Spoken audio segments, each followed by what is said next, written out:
First of all, I want to say how welcome you all are. This is our 14th annual Wall Street 50.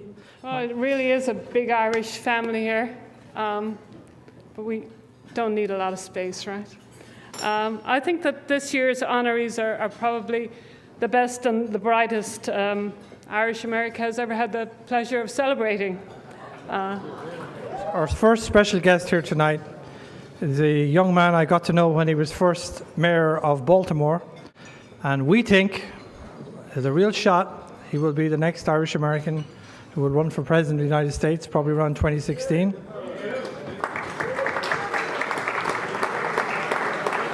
He's one of our own. Would you welcome, please, Governor Martin O'Malley of Maryland. Neil O'Dowd, thank you very much for your nomination. I accept. Thank you. In times like these, leaders are made.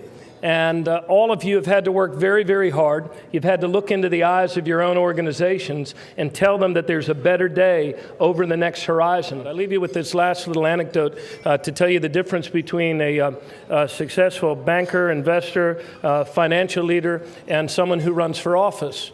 When they called Brian and told him that they wanted to make him the honoree, he said, one condition: I don't want the cover.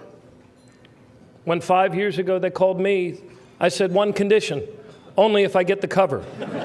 Thank you all very much. Hey, good evening. It wouldn't be an Irish gathering if there wasn't a tune in the story.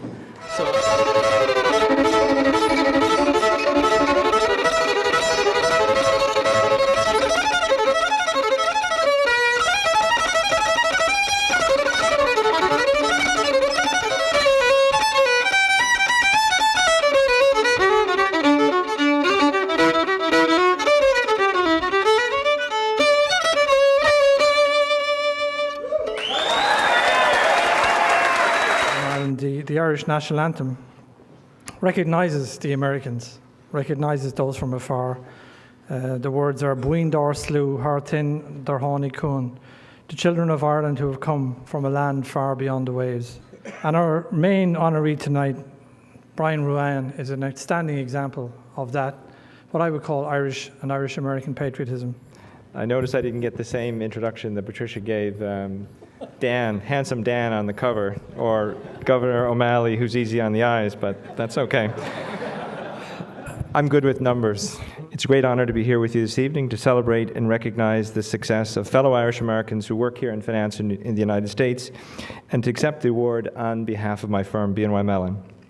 It's also an honor to follow in the footsteps of past honorees, many of whom have helped me and encouraged me along the path in my career. It's clear that Ireland is a strong location to do business in Europe and an excellent place for the investment funds industry to recruit talented employees and to grow.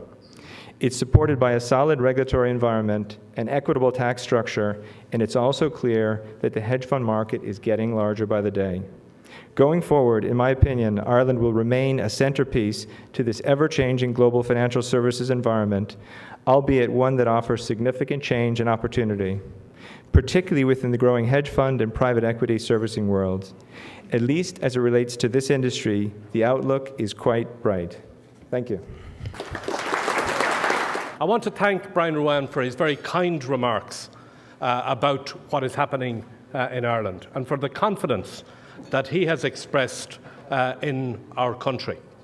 And I know that that is something that comes very credibly from Brian, because one of the things that I read in the magazine comment that Brian made, which I thought was very telling. He was asked a question in the magazine, which is associated with tonight's event.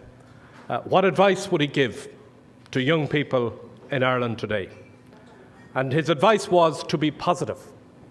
That even though it's difficult for young graduates coming out of university to get employment opportunities at a time when employment is hard to come by, to look at the opportunities, not just in Ireland, but to look at them worldwide. 70 million people around the world who claim Irish heritage and who belong to the wider Irish family.